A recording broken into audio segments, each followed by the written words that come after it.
Do you want equality between men and women? I do, which is why I own a gun. My Glock 43 is my equalizer. Too NRA for you?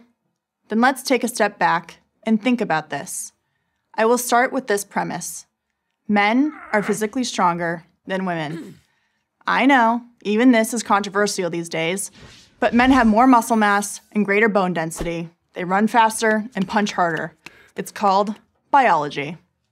If a woman is going to protect herself against a man who intends to do her serious harm, she needs to even the odds. And what's the best way for her to do that? Own a gun and know how to use it. Given this, you would think that feminists would be lining up in front of gun shops, spending quality time at the shooting range, and filing for concealed carry permits. But when was the last time you heard a feminist speak out for women owning guns? You haven't, because feminists aren't for gun ownership, they're for taking guns away from women. Well, you might say, if no one owned a gun, then everybody would be safer. Yes, and it would be nice if cheesecake was a diet food. There are over 300 million guns in the United States, and that's not going to change anytime soon. But even if we could build a giant magnet, fly it across the country, and snap up every gun, it wouldn't much matter to women's safety.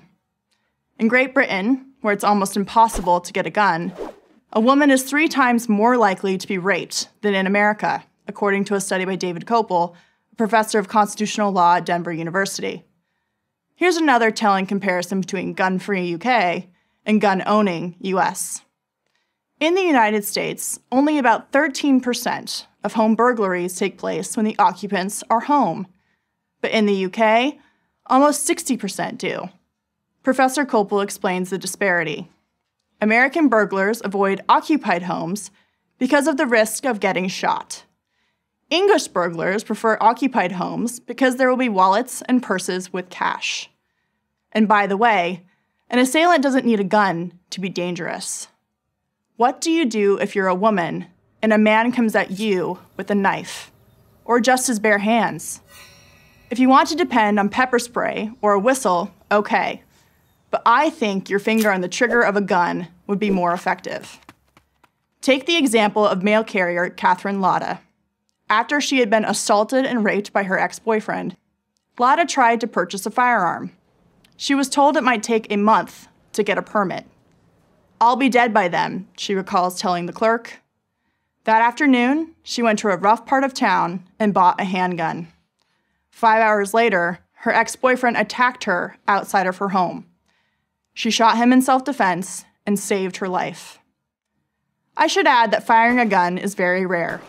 Just carrying it, let alone brandishing it, is a deterrent. And isn't that the issue? Personal safety? How is a woman supposed to defend herself? What if an intruder breaks into her home?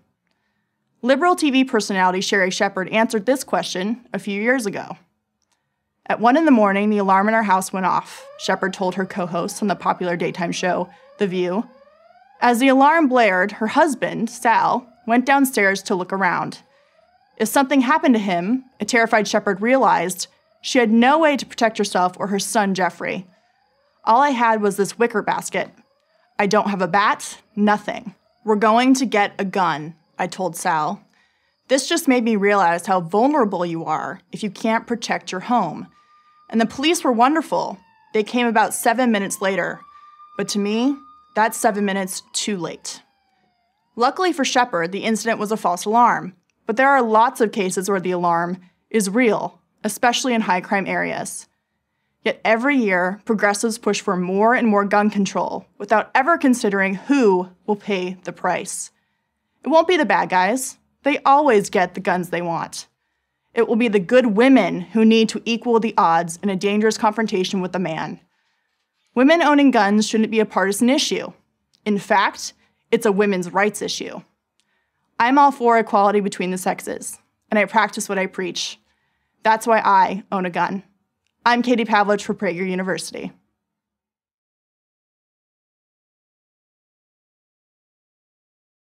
Thank you for watching this video. Please help support PragerU and consider making a tax-deductible contribution.